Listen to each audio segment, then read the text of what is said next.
Muy buenas a todos y a todas y bienvenidos de nuevo a la granja de los Warren.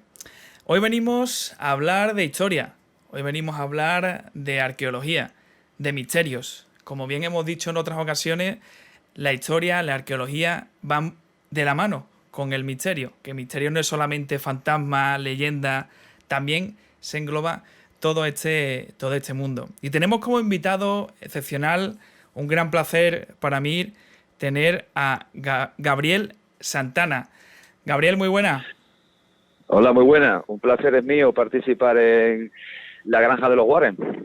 Gabriel, un intrépido aventurero que te ha recorrido prácticamente el mundo entero, diplomado en ciencia de la educación, arqueólogo, historiador, apasionado del misterio de la arqueología, un poquito de todo, ¿no, Gabriel? Un poquito de todo, sí. Ha nacido desde pequeñito, desde que tenía 3 años, toda esta afición. Y todavía queda mucho mundo por recorrer, pero medio mundo llevo ya. Y fíjate, Gabriel, me comentabas que eras de aquí, de la provincia de Cádiz, y te has recorrido ya prácticamente todo el mundo, ¿no? Investigando, porque, como tú bien me has dicho, a ti te gusta ir in situ a los lugares. Correcto, ¿por qué? Porque desde el escritorio te llega mucha información de Internet. Lo que ocurre es que Internet tienes que filtrar. Entonces, los datos que te dan el ordenador o incluso las fuentes no son siempre verdaderas. Entonces, me gusta ir al sitio, investigar el sitio y conocer de primera mano lo que es la leyenda, el misterio, los mitos, la mitología y todo lo que se engloba a lo que tú investigas. Tocar in situ la piedra aquella. También, Gabriel, sentir, ¿no? Como cuando tú vas a un lugar, a un yacimiento arqueológico, a un lugar con historia, también sientes las energías que están por allí, rondando por la zona, ¿no? Y también es algo que es mejor vivirlo en el lugar, ¿no? Que, como tú bien dices, a través de la pantalla. Efectivamente, y muchas veces te condiciona, ¿no? Porque muchas veces te pone piedra sagrada y ya te condiciona a que esa piedra te dé una energía. Pero lo que engloba, te puedo decir que lo que engloba no es la energía de esa piedra, sino lo que engloba el monumento entero. Nada más que pensar que las pirámides de Egipto, porque me entiendan los oyentes, verlas in situ y decir tú, imposible que la haya hecho el hombre. Si te vas a Machu Picchu y ves aquello, si te vas a las construcciones de Mesoamérica, si viajas a la Polinesia y ves esas cosas construidas para el hombre, que no tienen ni pies, ni cabeza, ni sentido en la época en la que supuestamente están datadas, o te vas aquí mismo, ¿no? A toda la mitología que tenemos en Cádiz, o a los dólmenes de Antequera, también, ¿no? Entonces, que no hace falta irse a la isla de Pascua. Entonces, lo que engloba más que nada es el misterio de qué veían, de cómo fueron ayudados y de dónde sacaban esa imaginación o ese conocimiento, más que en sí que el lugar sagrado en sí. ¿Y cuántas investigaciones, Gabriel, se ha hecho con respecto al tema de las pirámides? Que, por cierto, en otro programa ahondaremos un poco más, pero que, vamos, según tengo yo entendido, todavía no se ha podido dar una explicación que todos los investigadores y expertos se hayan puesto de acuerdo de decir, oye, que las pirámides se hicieron de esta forma. Todavía no ha habido nada en consenso, ¿no? No hay nada. Mi últimas investigaciones fueron este febrero último, y yo tengo, que ya lo hablaremos en otro programa, para mi segundo libro, y yo investigué sobre una cosa que muy pocos han hecho en el tema de las pirámides. Todos dicen que son 3 pirámides antiguas. Yo digo que era una sola, era la de Keops, pero ya te lo contaré en otro programa. Pero sí es verdad que sobre las pirámides de Egipto hay ríos de tinta, y al día de hoy, arqueológicamente hablando, ya me puede decir Misa el Siwas, el del Patronato de Antigüedad Egipcia, que es en contra de todo lo que se escribe. Él es muy de lo tangible, pero en contra de lo que diga Siwas, no hay nada.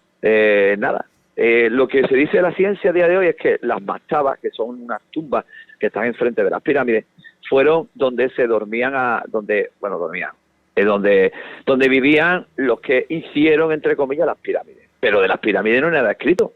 nada escrito a día de hoy. Hay muchos textos, leyendas, leyendas árabes, que también investigué en su tiempo, pero todo lo que todo el mundo sabe, la orientación, las matemáticas perfectas, cosas que no cuadran para la época, y que se ha escrito, como he dicho anteriormente, ríos de tinta. Es increíble, ¿eh, Gabriel? Y el gran misterio de la humanidad, ¿no? ¿Cuántos misterios de este tipo tenemos, bueno, a lo largo de toda la historia de la humanidad, y que nosotros, como seres humanos, siempre somos curiosos y queremos sabernos todo, cómo se hizo, de dónde viene, y hasta ahora mismo pues no se ha podido dar una explicación. Es fascinante este mundo, la verdad es que sí. Gabriel, tienes un libro, Goliat y el origen de Tartessos. Vamos a hablar a correlación de la civilización tartésica. Una civilización que obviamente nos vas a comentar un poco más en profundidad. Tengo entendido que se tiene estimación de que estuvo por la provincia de Huelva, Sevilla, Cádiz, por parte de Badajoz. Es una civilización que también es un poco enigmática, ¿no? Bastante enigmática, podríamos decir, Gabriel. Sí, mira, un saludo a Manuel Cueva, ¿no? Se está investigando por ahí, a Michael y a Fernando de Huelva también. Tarteso, ¿vale? Es una civilización, bueno, Tarteso a día de hoy ha sido solo una palabra a lo largo de muchos siglos. Era una denominación que poetas, historiadores y geógrafos griegos utilizaban para designar una región o una ciudad. Es decir, Tarteso es un paradigma, ¿vale? Que todavía hay dos corrientes, ¿vale? Están los que afirman la existencia de Tarteso, entre ellos yo, y están los negacionistas de Tartesos, ¿vale? Los negacionistas de Tartesos dicen que Tartesos es una extrapolación de los mitos griegos y latinos. Es decir, Tartesos, las fuentes, y ahora te voy a ahondar un poco más para que cosas que poca gente sabe, ¿no? Hay muchos investigadores como Sebastián Celestino, Pimientel, y entre otros, ¿vale? Pero sobre Tartesos y sobre los negacionistas, como he dicho antes, solamente se basan en que salen en los textos griegos y latinos. Pero después están los que afirman la existencia de la civilización de Tartesos, entre ellos yo. Vale, y de los que afirman la existencia hay otras dos corrientes, los que dicen que son coetáneos o que surgieron de tribus autóctonas de la zona, de la parte del Guadalquivir, del Alto Guadalquivir, de Huelva, y que con la llegada de los fenicios se unieron con los fenicios. Algo que yo, por ejemplo, no estoy de acuerdo, puesto que cualquier civilización que llega hace como una especie de guerra y se intenta, como hicieron los españoles cuando llegaron a Mesoamérica, tanto con el Imperio Inca como la Noche Triste de Hernán Cortés, con el Imperio Maya y con el Imperio Azteca, aquella noche de 1500 de julio, ¿no? De 1521. Pero el otro punto sería de que los fenicios sabían a dónde venían, que no iban a palos ciegos. Y después está la otra fuente, que es la que yo defiendo, y mucha gente, ¿no? Que vinieron de allí, que vinieron de Canaán, de la antigua Canaán. Para quien no sepa qué es Canaán, es lo que ahora mismo es Israel, Jordania, Líbano, Siria y la parte sur de Turquía, ¿no? Y ahondando un poco más en Tartesos, las primeras fuentes que aparecen en Tartesos, esto poca gente lo sabe y poca gente, son las fuentes asirias. Sargon I de Akkad, en el 2400 a.C., habla del término Anukuki, que suena mucho como el término Anunnaki, ¿vale? Que eran los gigantes de la Biblia. Pues los Anukuki son las tierras de Set, ¿vale?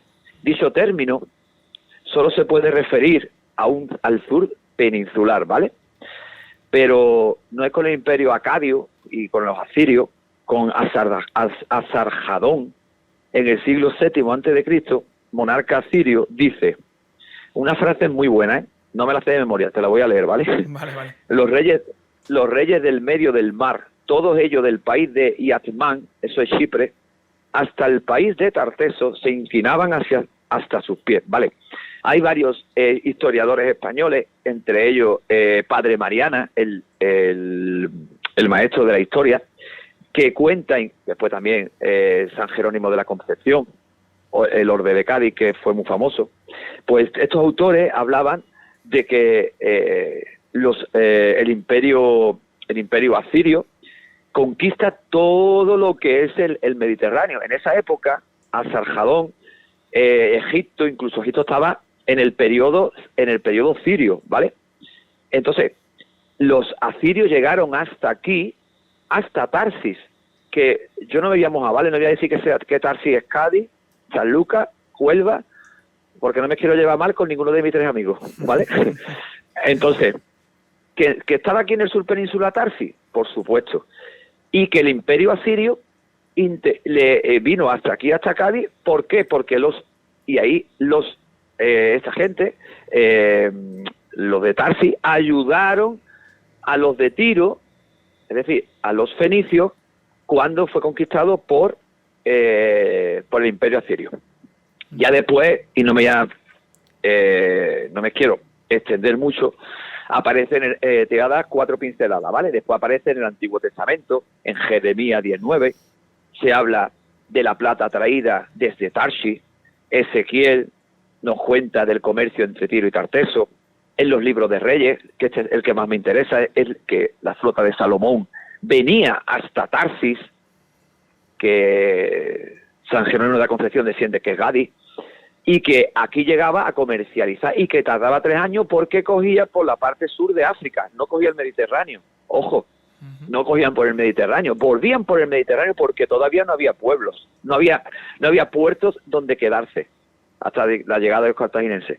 Después tenemos ya las referencias griegas, ¿no?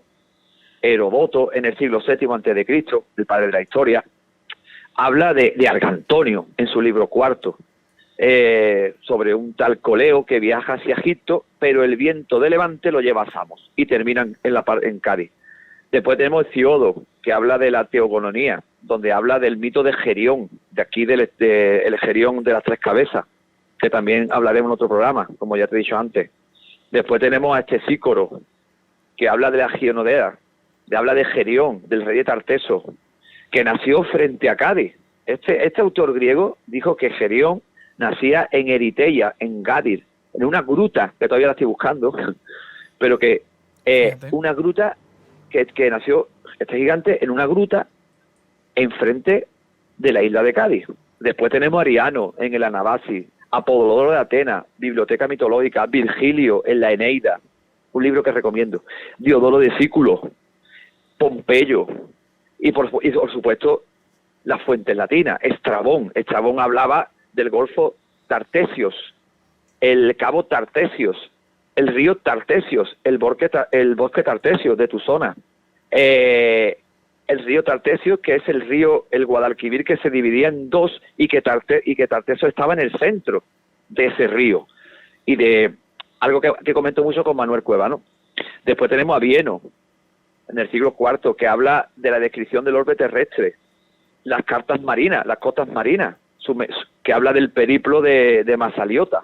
Masaliota era un navegante que sale de las Islas Británicas y recorre todo lo que es el Atlántico por Cádiz hasta llegar a Marsella. Y entonces ese hombre describe lo que es el mito de Tarteso.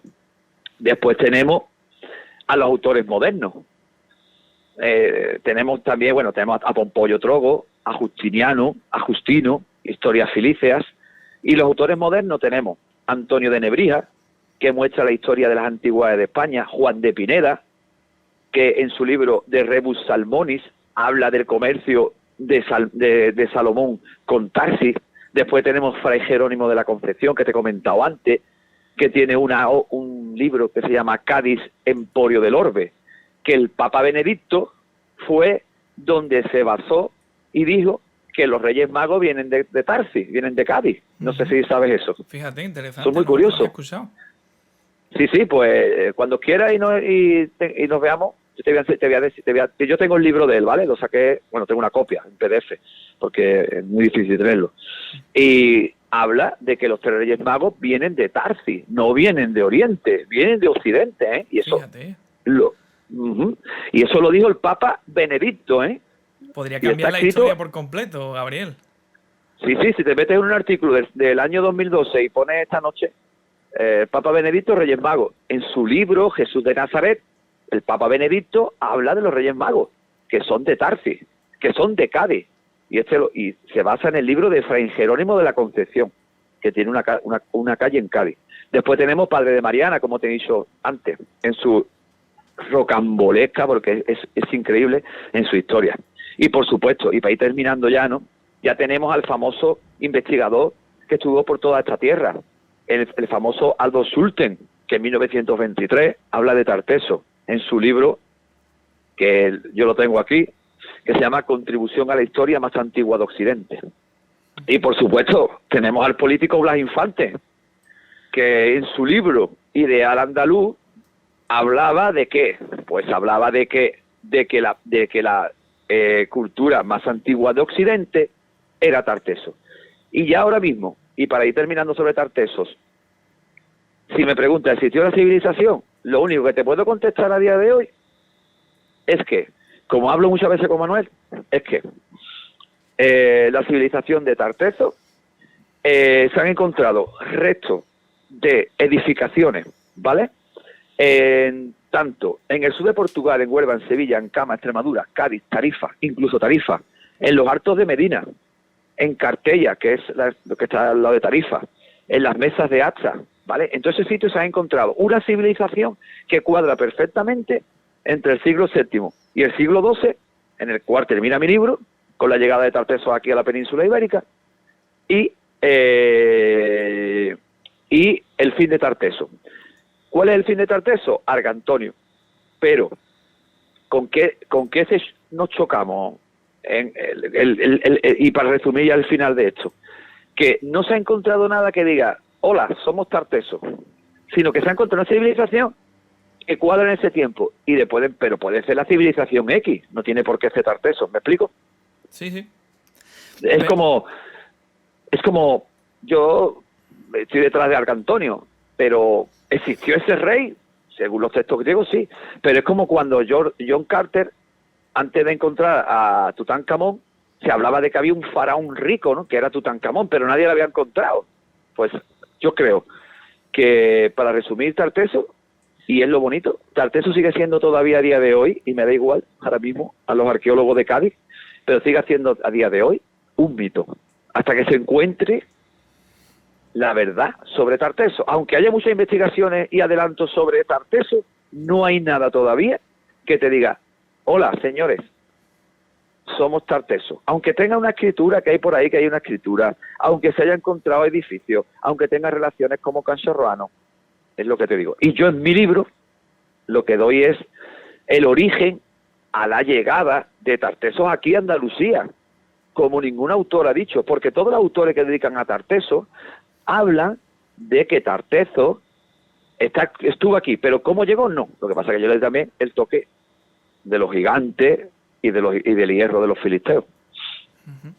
Y es interesante, Gabriel, que coméntenos al final que Tarteso es un mito, como tú bien dices, pues no se ha podido demostrar, pero bueno, como también has comentado, hay varios yacimientos arqueológicos en Cádiz, en Jerez de la Frontera, en Sevilla, en Huelva, ¿no?, que podrían considerar tartésicos. También algunas piezas como el bronce Carriazo, ¿no? El bronce tartésico, el bronce Carriazo es como casi lo que representa la civilización tartésica, ¿no? Lo que suele siempre aparecer. Que por cierto. Claro, Uh-huh. Dime, Gabriel. No, dime.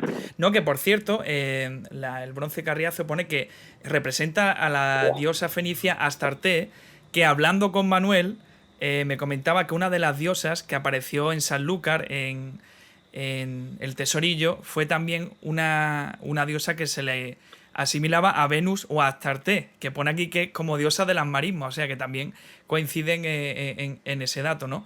Pero claro, después de tantos descubrimientos, porque también, Gabriel, la Dama de Elche también es una pieza un poco enigmática, ¿no? Que también se considera un poco con esa parte tartésica, o incluso de la Atlántida, ¿no? Claro, lo que pasa que si te vas si te vas a la Dama de Elche te dice que es una mujer íbera. Es que la arqueología te lo va a poner ahí. Ese es el problema que tenemos. Tú te vas a la Dama de Elche y te dice que es íbera, como la Dama de Baza, por el tocado que tiene. No te va a decir que lo que se habla de Atlántida, es ya lo que yo me dedico, al misterio. ¿Me explico? Pero en esas piezas que nosotros estamos viendo ahí tenemos que tener un fundamento.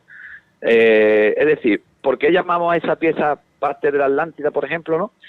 Y por qué el bronce del Carriazo es una pieza de Tarteso, ¿no? Que te la voy a explicar yo ahora, como Manuel no te lo ha explicado. Seguro que Manuel no te lo ha explicado esto, pero te lo voy a explicar yo. Por ejemplo, hablando de la Dama de Elche, pues claro, yo no considero que sea íbera.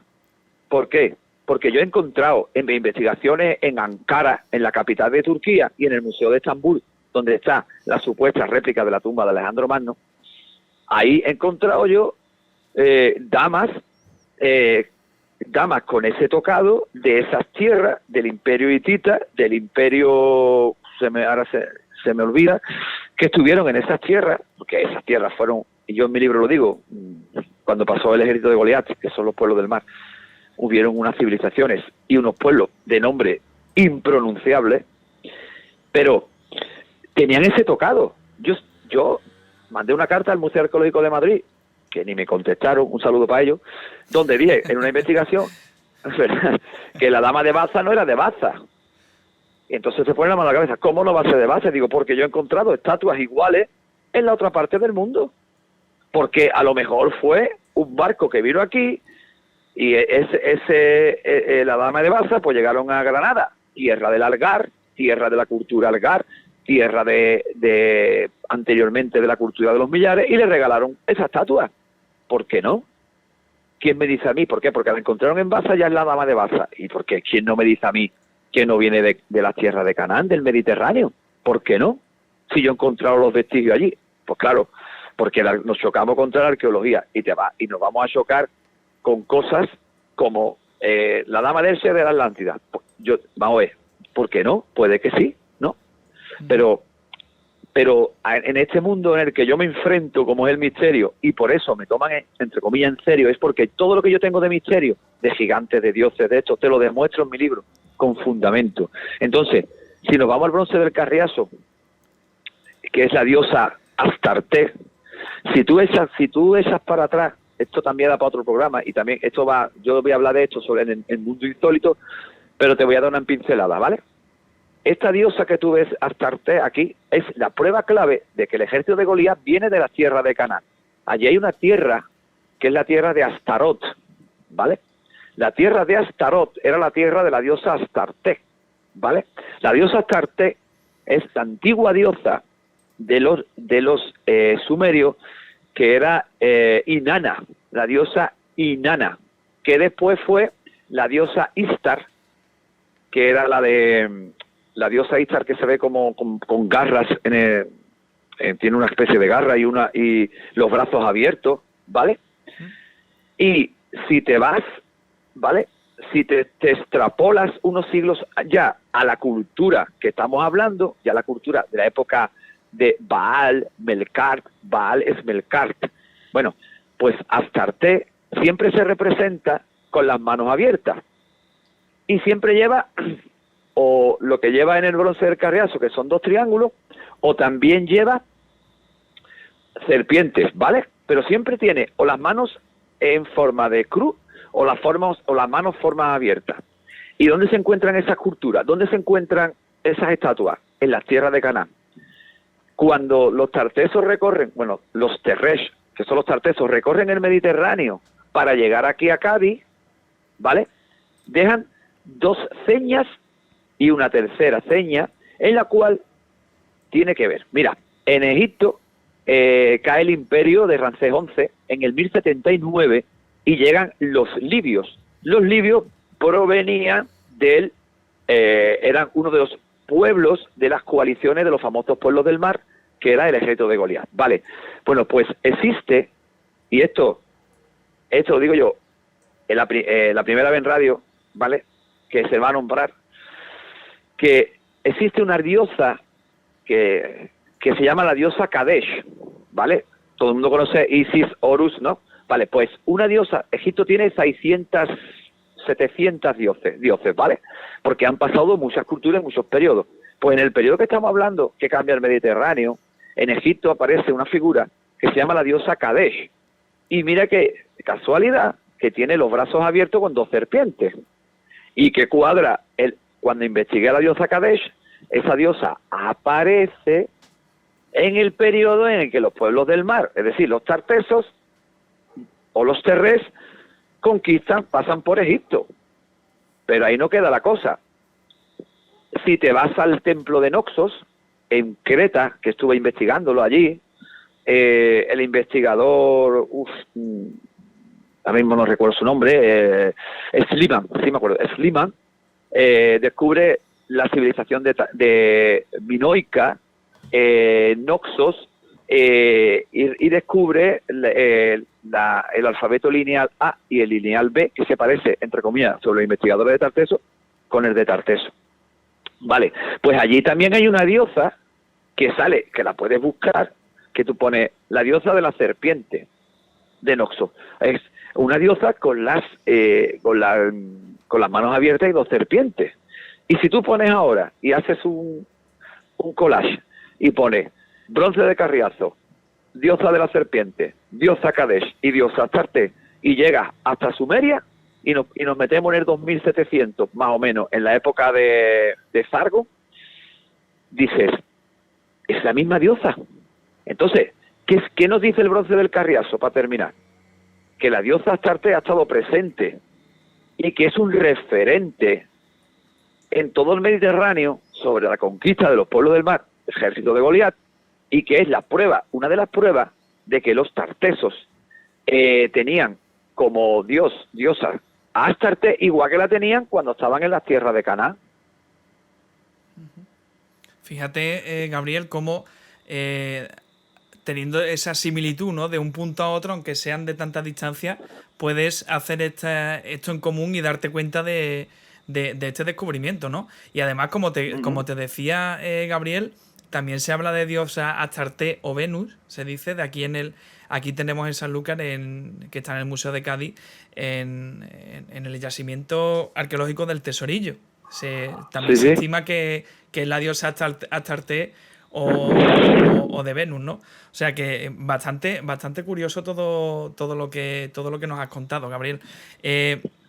Para pasar a otro punto, Gabriel, para que nos dé tiempo a hablar de todo lo que queremos hablar, obviamente, cuando hablamos de Tarteso, hablamos de la Atlántida, ya que estamos también hablando de esta zona, ¿no?, de la zona de Cádiz, estamos hablando, en mi caso, de Sanlúcar de Barrameda, ¿no? Sí, correcto.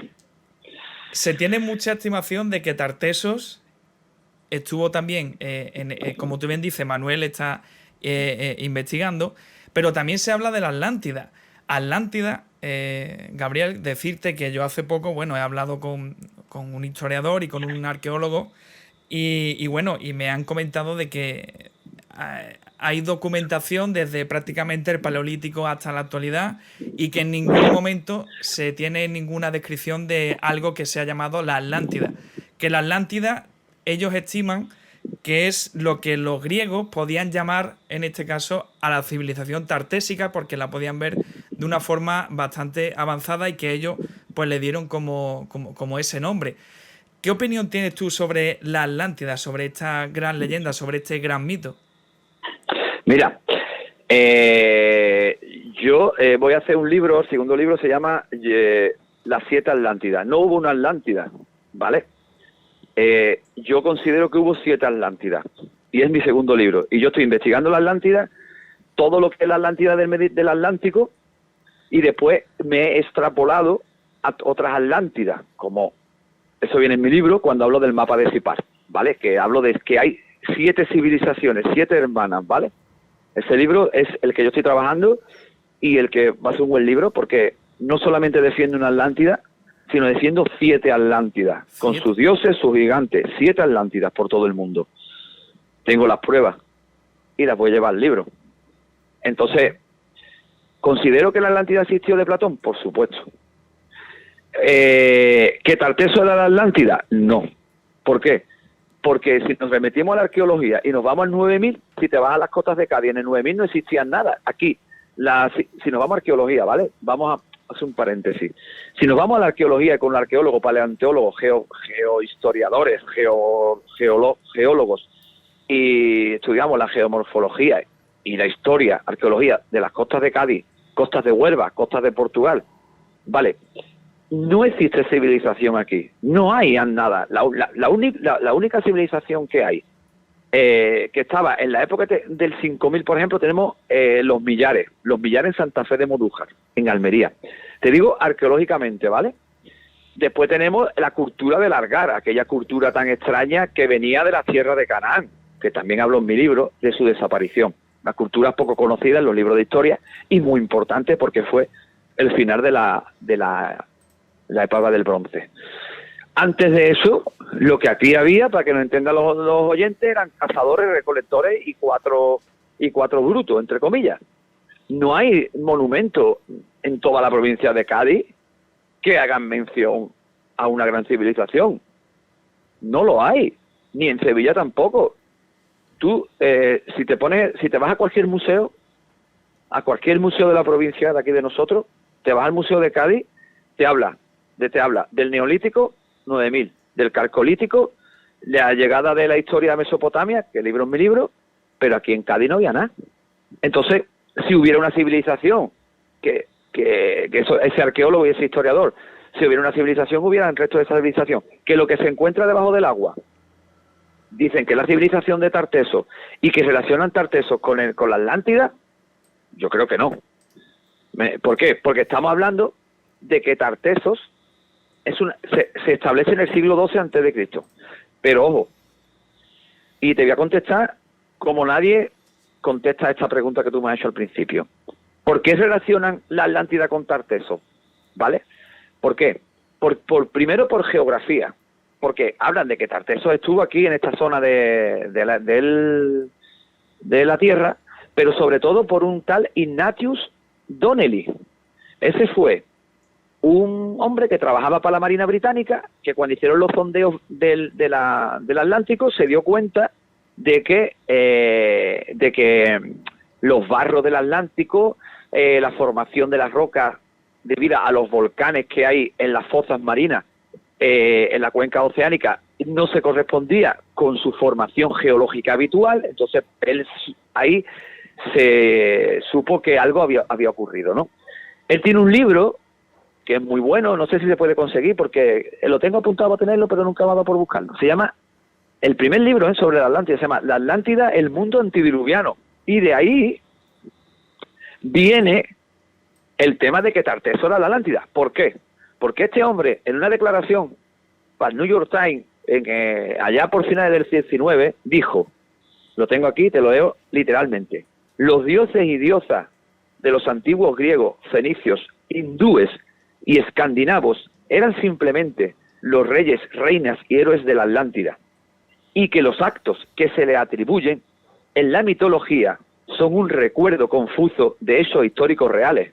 Es decir, él dice, como yo defiendo, que los mitos que tenemos alrededor del mundo son mitos que existieron de verdad. Entonces, a partir de ahí, se puso de moda que la Atlántida era Tarteso. Y ojo, yo defiendo que los tartesos, o tartesios, como le gusta a mucha gente decir, los antiguos dicen tartesios, los tartesios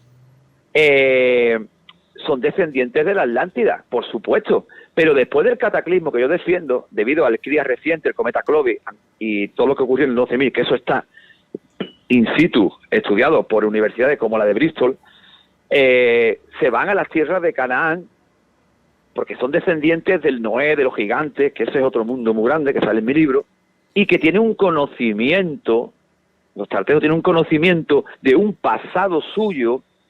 Por eso los tartesos se unen a los pueblos del mar y escapan de las tierras de Israel, por el yugo del ejército de Israel con las armas que Dios les había dado. Suena muy película, pero es que es así, de como defiendo yo, y llegan hasta aquí porque conocían el camino y vuelven a su tierra, vuelven a buscar el dorado ibérico de los metales. Tenemos las minas de Alnarcoya, las minas de Río Tinto, y vuelvan aquí. Tarteso sabía dónde iban.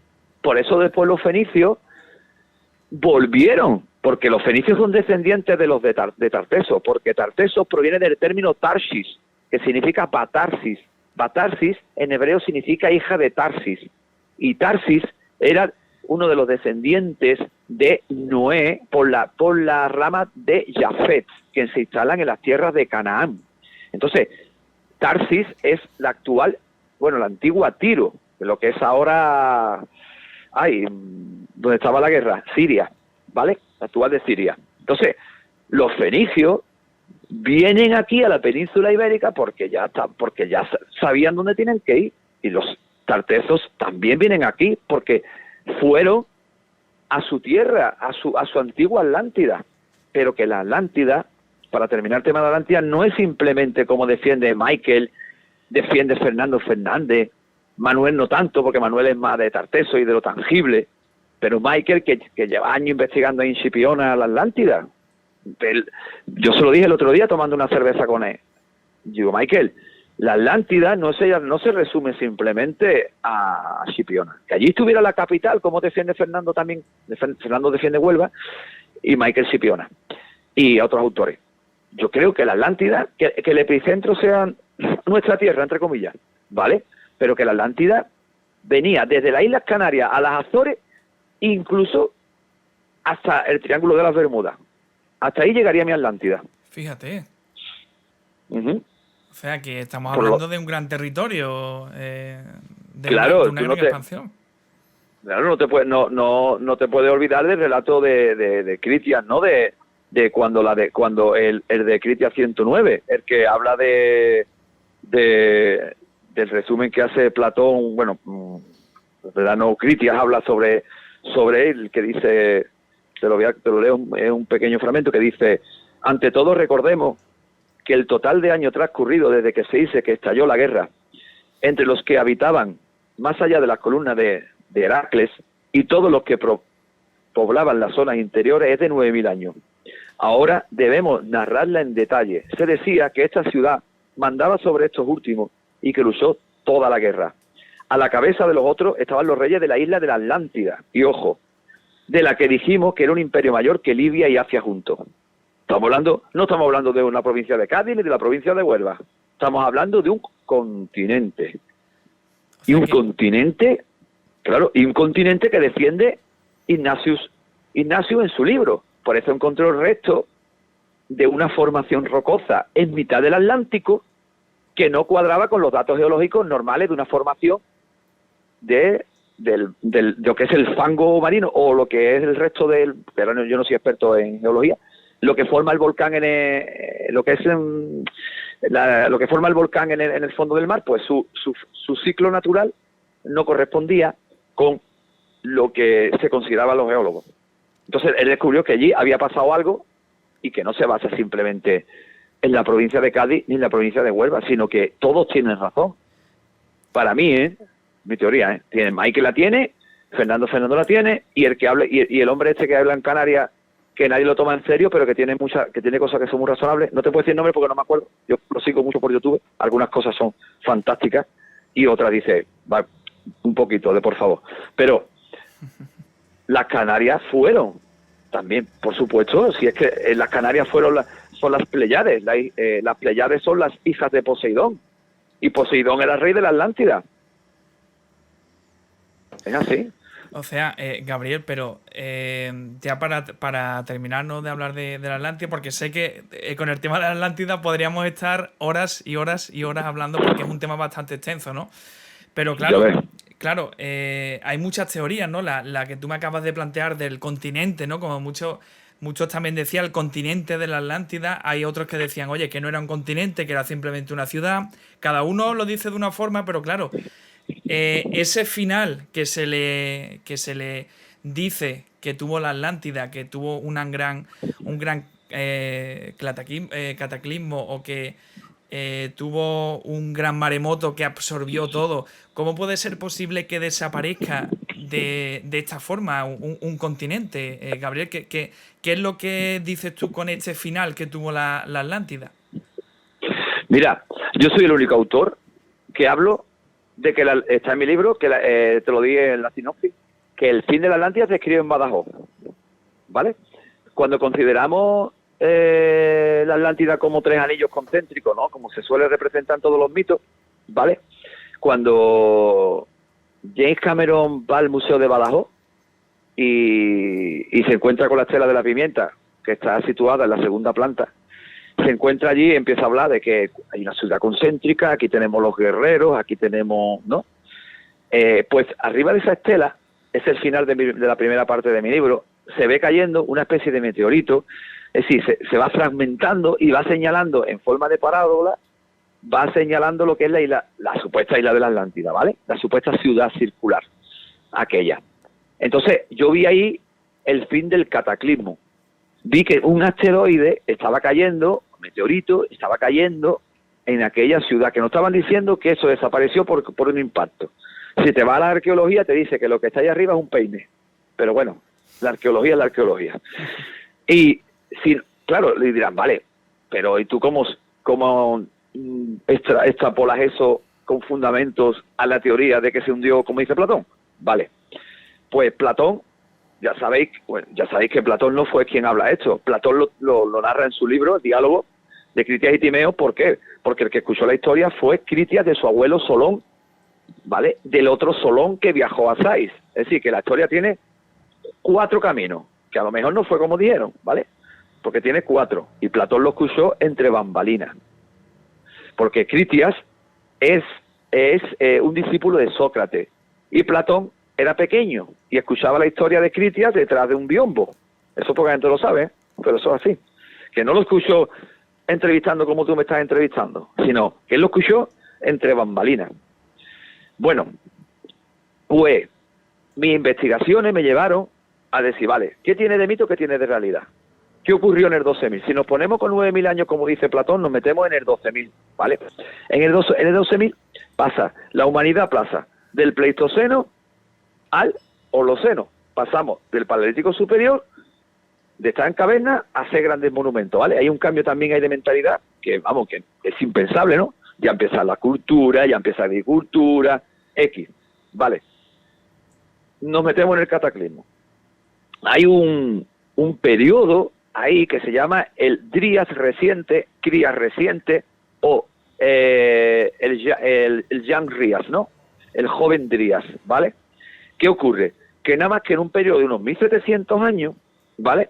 Entre el 12.000 y el 11.000 y el 10.700, 10.400, como siempre digo en mi entrevista, año arriba, año abajo, porque 1.000 años hay, 1.000 años ahí, es como para nosotros 3 meses, pues ese periodo, que es el Drías reciente, dura unos 1.300 años. Ahí hay un cambio climático brutal. Hay un cambio climático que pasamos a una edad de hielo, ¿vale? A una edad de hielo, a un calentamiento y a un deshielo, y volvemos otra vez a otra edad de hielo. ¿Qué ocurre? Que se comenta la teoría del cometa Clovis. El cometa Clovis fue un cometa que impacta en las costas de Canadá. Pero recordemos que en ese tiempo toda aquella parte de Canadá estaba congelada, había miles y miles de metros cúbicos de hielo.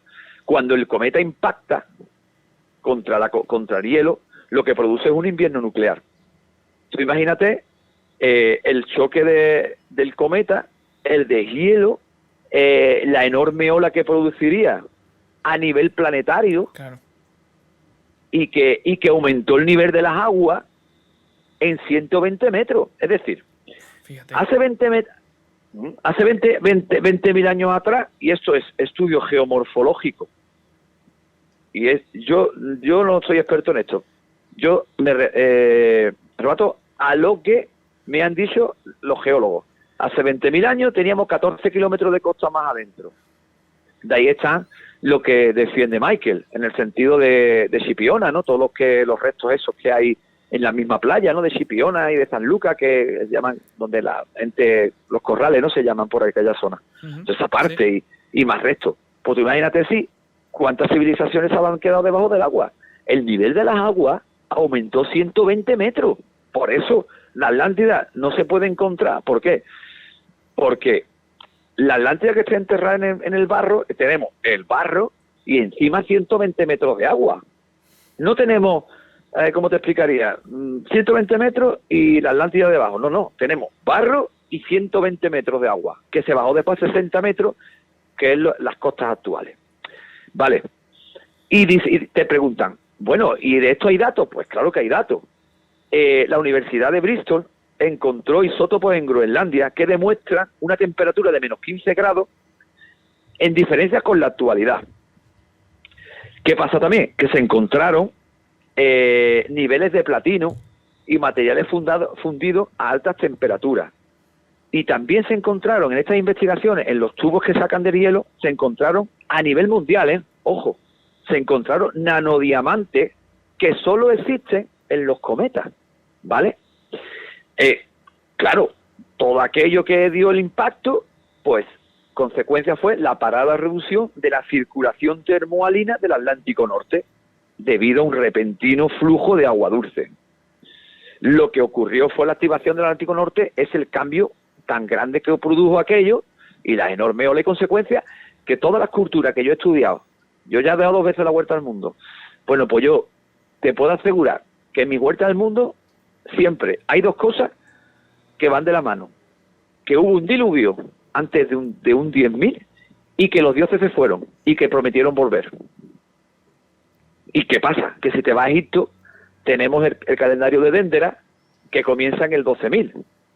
Cuando Leo mira el 12.000, tenemos restos del diluvio en las pirámides. Y esto lo dije yo en la puerta de la pirámide. Eso es otro programa. Pero te puedo asegurar que las pirámides de Egipto, y esto tú no lo sabías, las pirámides de Egipto tienen restos del diluvio. Porque la pirámide de Keops, y te adelanto esto, fue un lugar donde se guardaron conocimientos antiguos antes de la llegada del diluvio. Antes de la llegada del diluvio, o sea, vamos, yo me acabo de quedar ahora mismo claro, muerto, Gabriel. Te he dicho que soy una caja de sorpresa. Claro, fíjate, ¿no?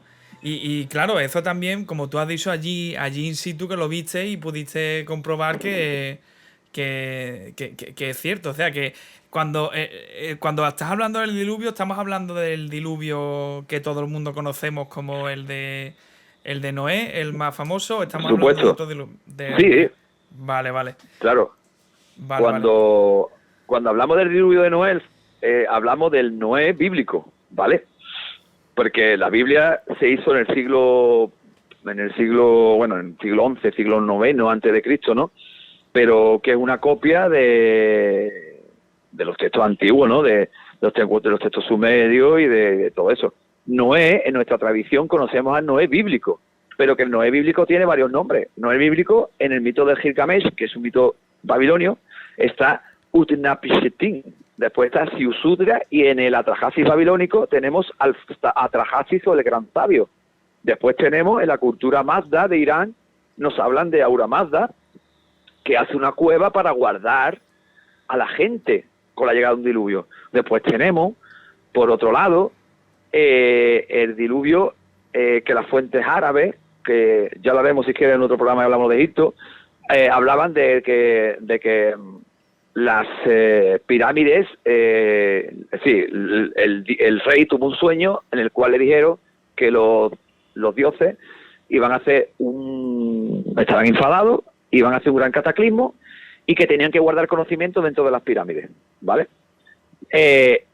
Después te vas a la cultura mexica, te vas a los aztecas, donde se habla que la diosa Tlaloc, la diosa del agua, iba a mandar un gran diluvio. Te vas a la cultura inca y tenemos a Viracocha y a la Mamapasha, que habla de que el dios del lago Titicaca le van a por enfado va a mandar un gran diluvio. Te vas a la cultura de Rapa Nui, te vas a donde estuve yo, la isla de Pascua, y te cuentan la leyenda de los siete Moai. Por eso hay 7 Moai mirando al mar, que cuenta que vienen de una isla que se iba a inundar y que tenían que ir a otra isla que nunca se va a inundar, que es la isla de Pascua, y por eso llegaron.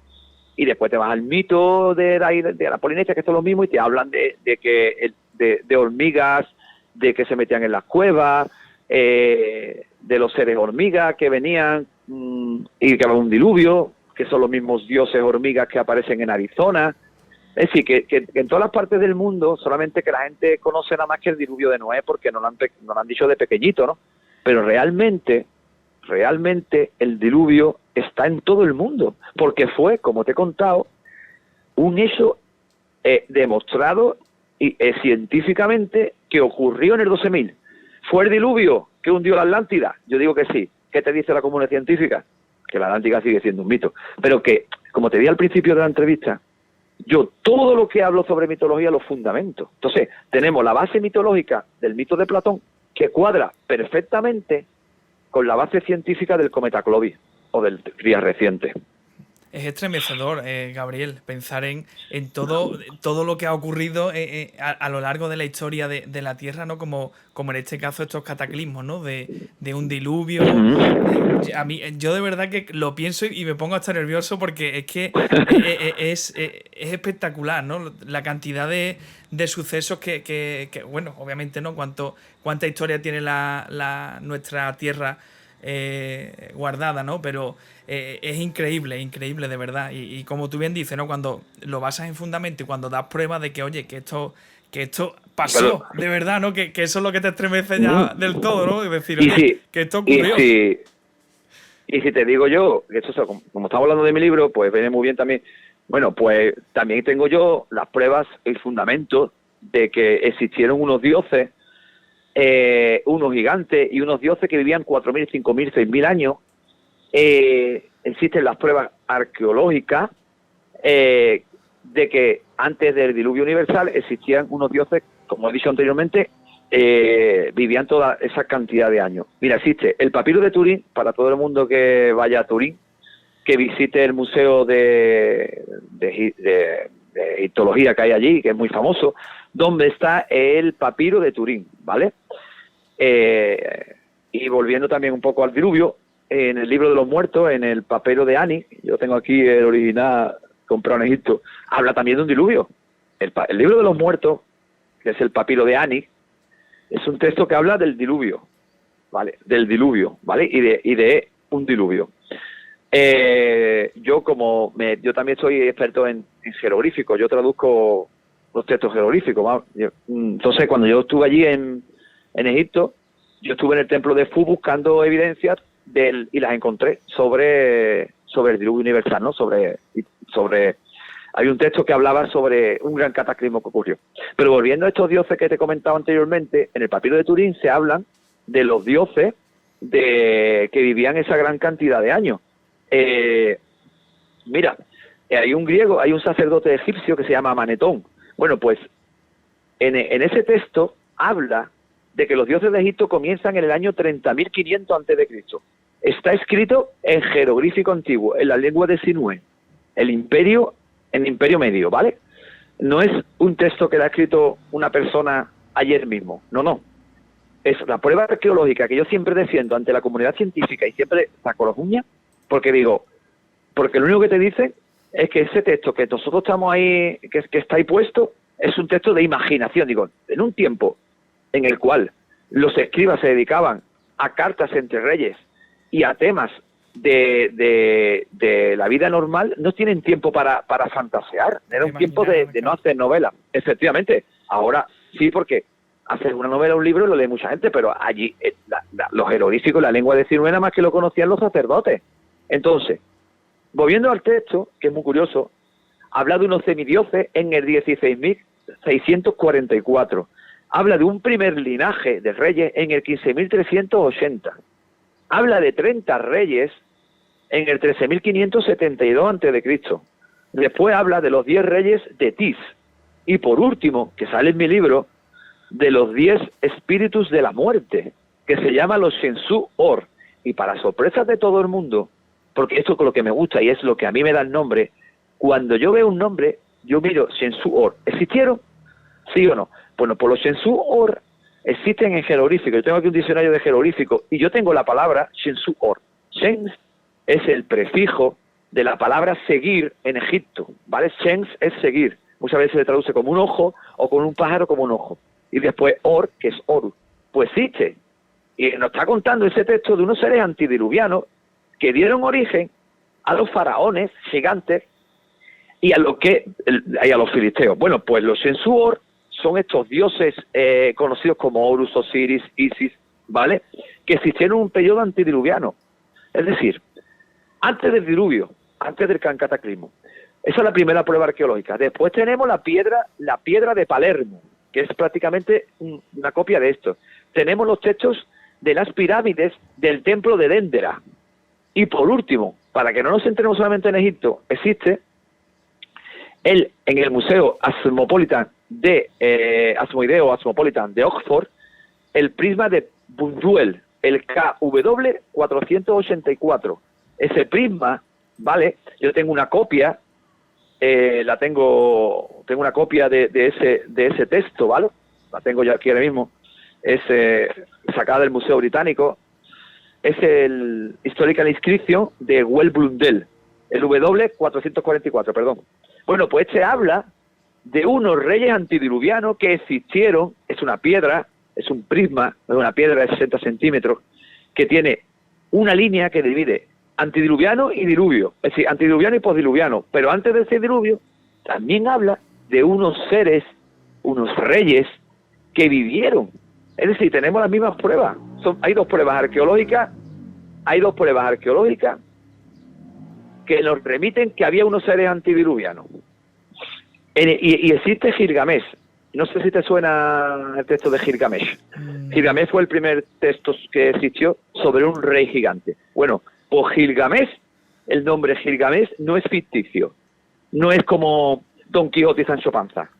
Gilgamesh existió y está en el prisma en el W44, en un prisma de casi 5.000 años, y habla de un ser mitológico gigante que existió. Entonces, resumiendo, tenemos 2 pruebas arqueológicas y 3 con la piedra de Palermo que hablan de seres antidiluvianos, que la arqueología no los quiere ver porque no le da la gana verlo, porque las pruebas están ahí, no sale de la imaginación del que la escribió, como suelen decir ellos. ¿Por qué? Porque no cuadra. ¿Cómo vamos a decir que en el 10.000 había unos gigantes aquí? Es imposible, pero las pruebas existen y están aquí. Gabriel, a colación de los 2 temas que has estado hablando, del diluvio y de los gigantes, son 2 temas de los que también tenemos que hablar.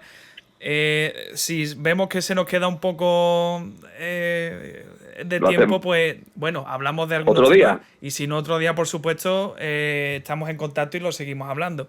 Pero sí, hay una parte de tu libro, ¿no?, en el que señalas, si no me equivoco, si no me corriges, como te he dicho, hablando del tema del diluvio, Noé Lucena. Buen tema ese. ¿Qué me podrías decir? Noé Lucena. Eso fue un saludo a la gente de Lucena, que se lo he dicho ya en 1000 emisoras. Pero bueno, mira, pues eso fue lo que siempre me ha pasado en mi viaje. La casualidad estaba para mí. Yo fui a Lucena con mi furgoneta por pasar un fin de semana en cualquier pueblo de España. Y la sorpresa fue mayúscula cuando aquella tarde soleada de un otoño en Lucena, porque no vamos en verano a las 4 de la tarde, pero bueno, pero sí que se estaba bien. Y llegué al museo, ¿no? Y en el museo encontré estuve hablando con ella y me cuenta la leyenda de Noé. Y me dijo que el Noé bíblico murió en Lucena. Y murió en Lucena. Vale, y dicho a bote pronto, dirían, ¿qué me estáis contando, no? Si a mí me han contado siempre que Noé terminó en el monte Ararat, ¿no? Ararat, ¿no? De aquí, de allí de Turquía, ¿no? Pues la sorpresa fue mayúscula cuando yo me di cuenta de que había muchos iconos ocultos sobre Noé allí. Esta mujer me cuenta de que Lucena es el nombre de una de las nietas de Noé. Después me cuenta de que la primera comunidad sefardí, los sefardíes son los judíos, la comunidad, los judíos que vinieron a España, ¿vale? Los de los primeros judíos, se instalan en Lucena. Lucena, si geográficamente está, sigue la línea recta de Martos, de Jaén y de unos pueblos muy extraños, donde se supone que se pierde la pista de la famosa mesa de Salomón, ¿vale? Aquella mesa del templo de Salomón que veía el futuro y el pasado. Entonces tenemos ahí unos ingredientes que me están contando que algo con los judíos, algo con la Torá, algo con el Noé hay allí, ¿no? En esas tierras. Después hay 7 colinas que dominan Lucena. Y es que la sierra de Lucena se llama la sierra de Arat, como la Ararat de allí de Turquía, ¿no? Entonces hay muchas cosas que se igualan, ¿no? Con la Turquía, con el tema de Turquía. Pero ¿dónde me baso yo más? Pues en que en la iglesia de San Miguel hay una sacristía, ahora no me sale el nombre. ¿Una capilla? No. Sí, una capilla, no es el nombre, una capilla, una parte de la iglesia, donde hay una representación de 653 espejos. 653 espejos. Eso no lo he visto en ninguna de las iglesias y catedrales que he visitado en toda España. Claro, 653 son las leyes de la Torá. Hablamos de que Noé viene del Noé bíblico, que se llama Noaj, terminado en J, que son los 5 libros del Pentateuco, que después se basa en el Antiguo Testamento en el siglo XI a.C. Pero 1000 años antes, los judíos hacen lo que es la Toaj y la Torá, y es Noaj, ¿no? Bueno, eso por una parte. Y después hay una iglesia que se llama el Camino de Santiago. En el pinar principal del Camino de Santiago hay una escalera que baja y comunica con la Lucena misteriosa medieval, donde supuestamente en esas especies de cuevas o en esa especie de lugares se juntaban los judíos sefardíes. Los judíos sefardíes cuando eran perseguidos. Pero es que aún más todavía dice que en la sierra a unos 8 kilómetros de Lucena se encuentra la Cueva del Ángel. La Cueva del Ángel. Y la Cueva del Ángel es donde supuestamente se enterró a Noé. Y mucha gente del lugar creen en esa historia. Es decir, que lo que tenemos ahí es una mezcla, ¿no? de mitos que cuadran con cosas que se construyeron, porque vale que tú digas el mito, pero te vas a hacer una capilla y te vas a poner a hacer una capilla con 653 espejos si no tienes relación con nada. Es como códigos ocultos, como el código Da Vinci, ¿no? Cuando Robert Landon en la película dice, mira, aquí tenemos a la iglesia, porque esto representa, ¿no? Pues yo vi aquello como una representación. Y en el pilar central de la iglesia de Santiago hay un icono que lo defiendo yo, que es la uva y la parra. Lo primero que hace Noé, después del diluvio, no se le ocurre otra cosa que hacer vino. Y tú dices, ¿hace vino? ¿Y para qué haces vino después de un diluvio 40 días, 60 o 100 días metido en un barco de madera? Tú lo que quieres hacerte coger una vaca y hacerte 2 chuletones, no voy a hacer vino, ¿no? Claro. ¿Qué pasa? Que para el conocimiento del vino para hacer vino tienes que tener un conocimiento previo, ¿no? De la uva, de fermentación, de química, ¿no?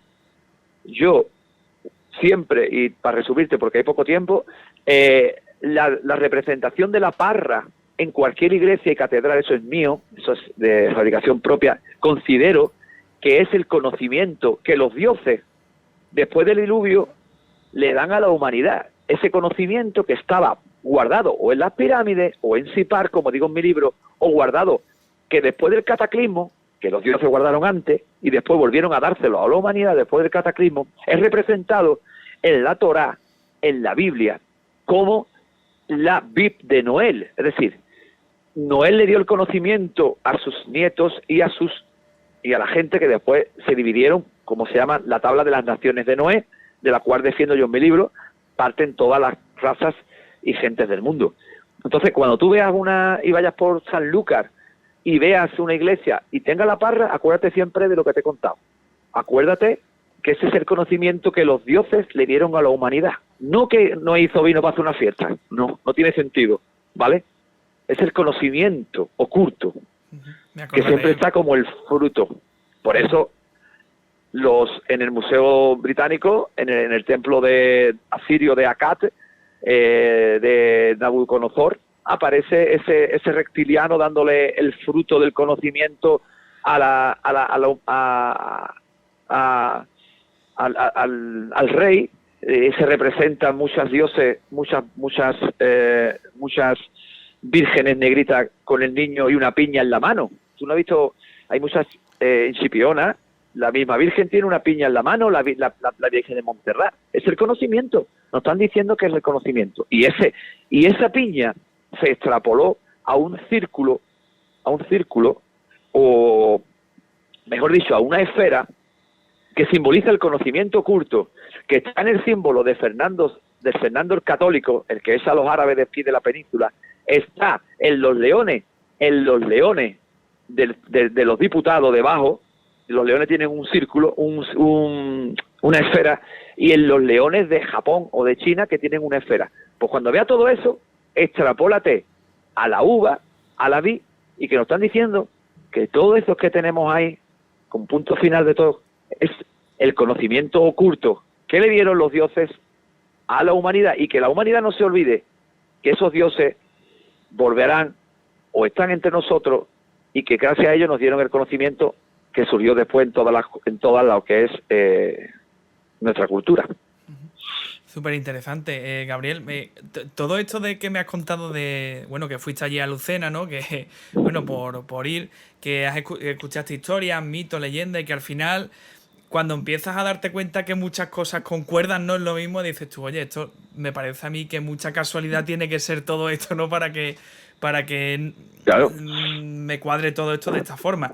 Gabriel, para terminar con este tema, porque, como te he dicho, no tengo mucho tiempo, pero vamos a tocar este tema y un último, pero también quiero saber tu opinión de forma un poco rápida y resumida. La ubicación del Arca de Noé, que también he visto muchas veces, que está en un monte, que se puede ver alguna forma en un monte arriba que tiene nieve. ¿Tú tienes alguna teoría de dónde puede estar este Arca de Noé, o si simplemente desapareció, o qué me podrías decir? Es que si nos ponemos al mito de Noé, y que yo creo que es que no defiendo ni desmiento, ni desmiento la teoría del que fuera un Arca de Noé, que en el Arca de Noé hubiera ese gigante hijo de dioses, que no era humano, porque Noé no era humano, era hijo de Lamec y nieto de Matusalén, hijo de Lamec. Ese que podría ser que hubo uno en todas las culturas. Yo considero que ese Noé no es simplemente no hubo uno, sino que hubo muchísimo a lo largo de las culturas, con diferentes nombres, como te he dicho anteriormente. Y te digo que hay por lo menos 100, 100 o 100 y pico en todas las culturas. ¿Qué hizo el arca? Pero ese arca no llevaba animales, te lo puedo asegurar. Llevaría una especie de ADN de todas las especies. No te lo puedo decir. Pero yo creo que lo que nos están diciendo ahí, más que nada, es un mito. Un mito que fue realidad, pero no a través del arca, sino que hubo un diluvio que la humanidad se escondió. Los que sobrevivientes se escondieron en diferentes sitios, que destruyó muchísimas ciudades, que gente harían barcos y movidas, pero moriría, que el conocimiento, por supuesto, fue guardado, y que pasó el diluvio y que volvió el conocimiento, que hubo el arca, pues hay muchas teorías que defienden la existencia. Yo tengo un libro por aquí que de misterio, que ahora mismo no lo encuentro, que habla sobre el arca. Muy bueno. Y lo que pasa es que es mucha paja, es un libro que tiene mucha paja. Porque siempre hablan sobre, lo remite siempre, aquí está. Es de Charles Berlitz, es un historiador muy bueno, un investigador de misterios muy bueno. Se llama En busca del arca perdida de Noé. Entonces, ¿qué pasa? Que en el monte Ararat se han encontrado, por fotos de satélite, por aviones que han encontrado, como una especie de madera. Una especie de cáscara gigante. También se ha subido a esa montaña antes de que el gobierno turco lo prohibiera, porque ahora no se puede subir. Ahora han prohibido. ¿La han prohibido porque está el arca ahí? Pues no lo sé, puede ser. Pero sí es verdad que ha habido un mercado de reliquias, como ocurría en la España musulmana y en la España de la conquista, ¿no? De los brazos, de los pelos, de las reliquias sagradas, ¿no? Pues también se vendieron trozos del arca, como se vendieron trozos de la cruz de Cristo cuando Elena fue allí a Tierra Santa, ¿no? Uh-huh. ¿Que son trozos de verdad? Pues no se sabe. Pero que a día de hoy ese mito es como las pirámides. Nadie ha subido allí, y mi pregunta también sería, ¿y por qué no suben? ¿Es tan difícil subir al monte aquí? ¿O es que ocurre algo cada vez que sube? ¿O es que el gobierno guarda algo? Y si guarda algo, es porque puede que el mito sea verdad. Por eso te digo que es un mito que creo y no creo. ¿Por qué te lo cuento así? Porque no lo puedo fundamentar. Exactamente. A mí me gusta siempre, a los oyentes y a la gente que me sigue, pues darle un fundamento. Igual que yo considero que las pirámides fueron el refugio de un diluvio, porque tengo las fuentes escritas, porque yo he estado allí, porque hay unos restos arriba, pero yo del arca no te puedo decir nada más que lo que he leído. Entonces, pues, queda como la tumba de Alejandro Magno, uh-huh, en ese misterio, que a lo mejor está en Lucena. Y te voy a dar un dato de Lucena que no te he dado antes. En Lucena está el gigante de Lucena, y hay un cementerio judío, ¿vale? Ya tienes más reseñas para el tema de Noé. Y el gigante se llama el gigante del Al-Ándalus, que salió en un artículo del diario El País, creo que en agosto de 2015, sale en mi libro. Había un gigante de 214 del siglo I antes de Cristo, que para ser de aquella época era demasiado grande, para ser un judío de aquella época. Uh-huh. Es un dato, y eso es verdad. La gente puede ir allí y puede ver la tumba del gigante, ¿eh? El gigante está allí. Eso era el último tema que quería tocar, Gabriel. Obviamente tengo aquí muchos más temas apuntados, podríamos estar aquí hablando muchísimo tiempo, pero bueno, como te digo, tengo el tiempo un poco limitado. Y vamos a tocar el último tema, que también me parece muy interesante, que por cierto, yo no te digo nada de lo que me estás contando, pero me parece todo súper interesante y me estoy quedando con la boca abierta. Tú no me puedes ver, pero me estoy quedando con la boca abierta, como te he comentado. El tema de los gigantes es un tema del que también hablas, y es un tema también interesante, ¿no? Porque siempre lo hemos tenido como algo de fantasía, algo de mitología. Como tú bien dices, ¿no? Por lo que se ve, lo primero que se tiene datos es del gigante Gilgamesh, ¿no? Como tú me has dicho antes. Y te hago una pregunta fácil, Gabriel. ¿Los gigantes existieron? ¿Los gigantes son temas de películas, ¿no? Como por ejemplo podemos ver en un anime muy famoso como es Ataca a los Titanes, ¿no? Que vemos ahí los titanes. ¿Existieron de verdad? ¿Es simplemente mitología? ¿Son historias inventadas? ¿Qué me podrías decir de los gigantes? Siempre, y discúlpame, Gabriel, que te lo diga, no me gusta, pero de una forma un poco resumida, porque tengo el tiempo un poquito justo. No te preocupes, tú no te preocupes, yo te lo resumo. Mira, los gigantes existieron. Las pruebas las hemos tenido aquí en España, ¿vale? Y existieron. Tenemos las tradiciones de los gigantes cabezudos en todas las cabalgatas. Tenemos las tradiciones sobre gigantes. Si nos vamos a los hechos históricos y arqueológicamente demostrables, como te he dicho antes, tenemos a Gilgamesh, que sale en el prisma de W444. Si nos vamos es que voy un poquito rápido contigo, porque sé que estás justo de tiempo. Si nos vamos a las fuentes bíblicas, que no es un hecho histórico, pero las tenemos, Nos vamos a la época antidiluviana, a la época de los patriarcas, tenemos a Enoc, ¿vale? Enoc nos habla de que unos ángeles caídos, unos ángeles llegaron al monte Hemón, por el Líbano, y se procrearon con las mortales y crearon los gigantes, ¿vale?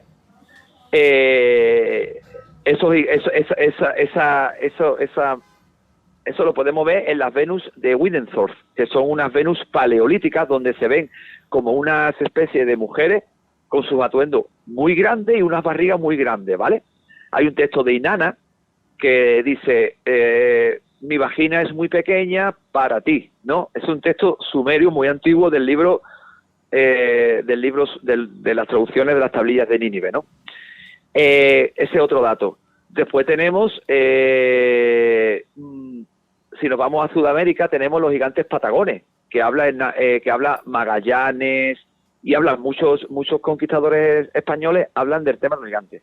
Si nos vamos al tema principal de mi libro, las tierras de Canaán, hablan de que cuando Israel llega a las tierras de Canaán, ¿vale? Moisés manda 12 espías de las 12 tribus. Pero los espías, cuando vuelven, cuentan en Deuteronomio, lo puede buscar todo el mundo en su casa, en la Biblia, en la parte de Deuteronomio, habla de que los gigantes, encuentran a gigantes de la tribu de Anak. Anak es un gigante que hubo en las tierras de Canaán, que habla los textos bíblicos, en el cual después llegan las especies de gigantes que salen en la Biblia, los refaínes, los sonsobeos, hay muchos gigantes, ¿no?, que aparecen con nombres muy raros en la Biblia. Después tenemos el nombre de mi libro, Goliat, el famoso gigante filisteo. Después tenemos al gigante Gat, del que se encontró su cama en Jordania, que estaba en el Museo de Jordania, una cama de 4 metros, en el Museo de Amán, de la capital de Jordania. Después tenemos los textos de Cobres de Uruk, que hablan de que Canaán era una tierra de gigantes. Te estoy contando los hechos arqueológicos, lo que se ha encontrado en arqueología y en las fuentes bíblicas. Y después tenemos, pues, los gigantes del Monte Prana, en Cerdeña. Tenemos leyendas de gigantes alrededor del mundo, la mitología griega, el Polifemo. Y si nos vamos ya a nuestra España y nuestro misterio de España, yo te puedo asegurar a ti que en el pueblo de Garós, eso está en el Pirineo aragonés, yo estuve allí, lo digo en mi libro, allí se guardaba la cabeza de un gigante de 3 metros, ¿vale? Yo cuando estuve allí hablé con el párroco que había allí, un hombre octogenario de casi 90 años, y pues Sordete, y él no quería entrevistarme. Después de la homilía, yo le dije, mira, yo soy el autor del libro tal, y me empezó a hablar. Yo le pregunté si es verdad que hubo un gigante. Él me aseguró que había un gigante y que se encontró en mitad de la calle, en un pueblo de 5 casas. Y se encontró, y que el cráneo de aquel gigante se guardó en la torre campanario de la iglesia hasta que la Universidad de Barcelona se metió por medio. Fíjate. Después están los gigantes, los 49 gigantes que se encontraron en Almería. Después están los mitos del gigante Gardonio, del gigante Madroño, perdón. Después tenemos una tradición de gigantes por todo, y todas las tradiciones gigantes. Hollywood lo sabe. Claro. Cuando hemos visto películas como Los dioses de Egipto, eran gigantes. Por supuesto. Y los gigantes siguen con nosotros, que son aquella gente que mide más de 2 metros. Si nosotros estamos midiendo igual que el Imperio Romano. El Imperio Romano medía unos 75, es lo que mido yo. Claro, no es una evolución. Podríamos decir que son los descendientes, ¿no, Gabriel? Los que miden... Bueno, los jugadores de la NBA y por ahí, ¿no? Sí, ahí efectivamente. Son como, si de vez en cuando, aquellos cruces de humanos con gigantes de aquella época, hubiera un gen que en ciertas replicaciones, por decirlo de alguna manera, volviera a nacer y saliera un gigante. ¿Sabes qué te quiero decir? Es como si se repitiera, no siempre, sino que hubiera una malformación genética y volviera otra vez ese gigante, ¿no? Porque si realmente nosotros evolucionamos cada vez más alto, pues tendríamos que tener ahora mismo, pues, según la evolución, 5 metros, ¿no? Entonces, existen tablillas con gigantes, sí existen. Existen jeroglíficos con gigantes? Sí existen jeroglíficos gigantes. Yo con Juan Carlos voy a hablar la semana que viene sobre faraones gigantes, que también existen, porque se han encontrado las herramientas de estos faraones en el Museo de Oxford. Cuchillos gigantes, las hachas de Bagdad, el pie de Goliat. Te estoy resumiendo mucho, pero se ha encontrado a nivel planetario muchos datos sobre gigantes. Lo que es verdad, que Internet tiene muchas imágenes falsas, ¿no? Que son muy fáciles de trastocar ahora mismo con el tema de la tecnología, que cualquiera lo puede hacer en su casa, y es verdad que hay que filtrar mucho. Pero siempre le digo al oyente que se vaya a las tradiciones de los pueblos, que nunca mienten. Ahí se encuentran muchas cosas, Gabriel, cuando empiezas a profundizar en las tradiciones, en lo que se habla, lo que va pasando también de generación en generación. Ahí también se encuentran muchos datos y bastante interesante. Gabriel, es como la cabalgata. Sí, dime. No, te voy a terminar como he empezado. Por ejemplo, cuando vemos una cabalgata, siempre hay gigantes cabezudos. Exactamente, es así. Por algo será, ¿no? Como tú bien dices, por algo será.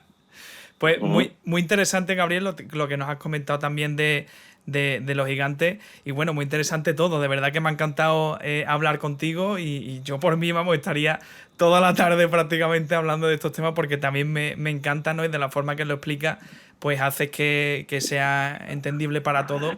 Y yo creo que todos los apasionados de, como bien he dicho al principio, del misterio, de la arqueología, de la historia, pues seguro que también le encanta escucharte. Gabriel, solamente darte las gracias por haber estado en la granja de los Warren. Por supuesto, ya hacía bastante tiempo que quería tenerte por aquí y por supuesto nos vemos en una próxima cita cuando ya podamos los dos más adelante y seguiremos hablando de algunos temas y algunos temas que tenemos preparados bastante interesantes.